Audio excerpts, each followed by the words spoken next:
Hi, ഇന്ന് happy Onam, തിരുവോണമാണ്. അപ്പം ഞങ്ങൾ പൂവ് ഒരു 100 മരട് വെച്ചിട്ടുള്ളൂ. ആ 100 മരട് വെച്ചതിന് പകുതിയിലേറെ രോഗം വന്നിട്ടുണ്ടാകും. പിന്നെ 2 കളറേനി, ആ 2 കളറിൽ ഒരു കളറേ ആയിട്ടുള്ളൂ, ഒരു കളറിൽ ആയിട്ടുള്ളൂ. അത് ഡിപ്പാർട്ട്മെൻ്റ് അടുത്ത് തന്നേരി ചെറിയൊരു പ്രശ്നമുണ്ട്. അപ്പോൾ ഞങ്ങൾക്ക് ഇപ്രാവശ്യം ഓണമൊന്നുമില്ല. അപ്പോൾ ഞാൻ കുറച്ച് പൂ പറിച്ചിട്ടേ ആരെങ്കിലും കുറച്ച് കൊടുക്കണം. നമുക്ക് മുതൽ മുടക്ക് കിട്ടണ്ടേ. 30 രൂപ കുറച്ച് പൈസ ചിലവാണ്. അപ്പോൾ കുറച്ച് പൂ അവരുടെ ചോദിച്ചിന്. അപ്പോൾ കുറേശ്ശെ പൂ കണ്ട് പറിച്ച് കൊടുക്കാമെന്ന് വെച്ചിട്ടാണ്. നിർത്തിയാലും പൂ കേടുന്നു.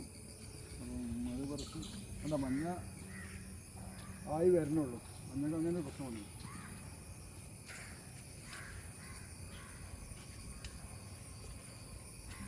അതുകൊണ്ട് പറിക്കാൻ വരുമ്പോൾ തന്നെ നല്ല സ്മെല്ലാണ് കെട്ടിപ്പോൻ്റെ. അത് നല്ലൊരു കാര്യം. കഴിഞ്ഞ പ്രാവശ്യത്തിൽ അതിൻ്റെ മുന്നേറ്റ പ്രാവശ്യമൊക്കെ ഞാൻ ഇവിടെ ഈ പറമ്പ് മൊത്തം ഉണ്ടാക്കിയത്. അപ്പോൾ അന്നും ഞങ്ങൾക്ക് ഓണം കഴിഞ്ഞതിന് ശേഷമാണ് പൂവായത്. ഒന്നേറെ നമ്മളവിടുത്തെ കാലാവസ്ഥാ വ്യതിയാനം നമുക്ക് തിരിച്ച് എല്ലാ കൃഷികളെയും ബാധിക്കുന്നുണ്ട്. ഞാൻ ലാഭം നോക്കി ഉണ്ടാക്കിയെന്നല്ല, ഒരു ഭംഗി. കാരണം വെച്ചാൽ വൈകുന്നേരം ആയാലൊക്കെ പലതരം ചിത്രശലഭങ്ങളൊക്കെ വന്നിങ്ങനെ ഇരുന്നിട്ട് കാണുമ്പോഴൊക്കെ ഒരു ഭയങ്കര സന്തോഷമുണ്ട്. പൂവാണ് ചിത്രശലഭങ്ങളൊക്കെ ഇഷ്ടം പോലെ വരും.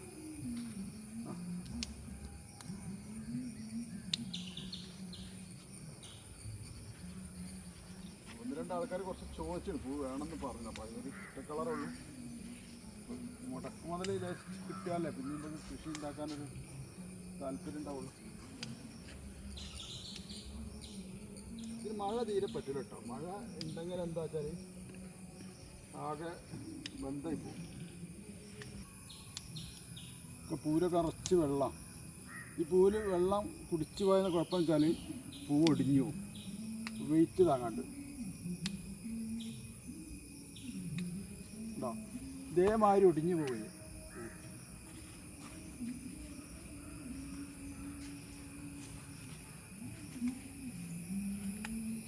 കുറേ ഞാൻ മരട് പറിച്ചിട്ടാണ്. ഇത് ഈ കംപ്ലൈൻറ്റ് വന്നതിന് ശേഷം കുറേ പൂക്കൾ ഞാൻ പറിച്ചിട്ട്. കാരണം ഉണ്ടായിട്ട് കാര്യമില്ല. കണ്ടോ, മഞ്ഞ ഒരൊറ്റ ഏരിലാണ് കിട്ടിയത്. കണ്ടോ, നല്ല വലുപ്പമാണ് പൂവാണ് മഞ്ഞ്.